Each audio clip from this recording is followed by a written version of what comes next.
Hi, this is Abhinav Grover, and I would like to present my project on failure mode analysis of learned dexterous in-hand manipulation with tactile feedback. Let's get started. Dexterous in-hand manipulation is an extremely hard task. For a long time, researchers have been trying to mimic this level of control in robotic systems. With more than 24 degrees of freedom in the human hand, the recent control strategies are focusing on model-free methods.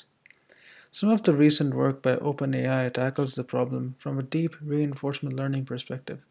Since then, the company has released numerous simulation environments and deep learning toolkits for the shadow dexterous hand. Here is a visualization of the environment where it's manipulating three different types of objects: a block, an egg-shaped object, and a pen-shaped object. Andrew Melnick and others recently released another set of shadow hand environments with simulated tactile sensors on the fingers and palm. This is an array of 92 tactile sensors represented by green translucent boxes.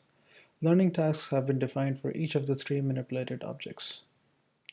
The report claims that addition of tactile sensors significantly improves the performance of the agents, but gives no information as to why that is the case. Thus, the goal of this project is to investigate why the performance of the dexterous in-hand manipulation better with tactile information. First, we attempt to train the agents ourselves. We find that the agents with tactile information do perform better based on the performance metrics used by the authors.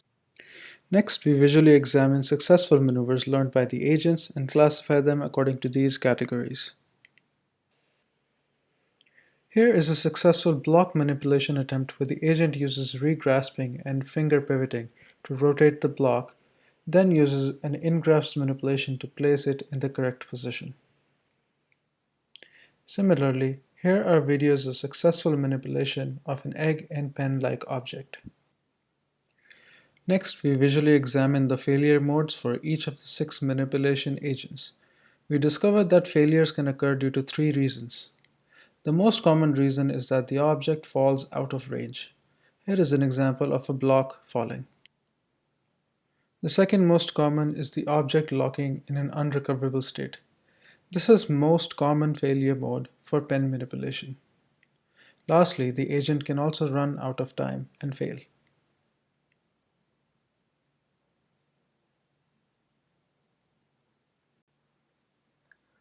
The visually examined failure distribution of the 6 agents has been summarized here. What's surprising is that the performance is very different when compared to the curves. Another observation is that adding tactile sensors leads to lesser falling and unrecoverable failures for the block, whereas the egg and the pen agents don't experience the same improvement. Thus, there appears to be a disconnect in the performance metric used for training and the visible performance. Moreover, tactile information possibly helps with the manipulation of non-rounded objects like a block.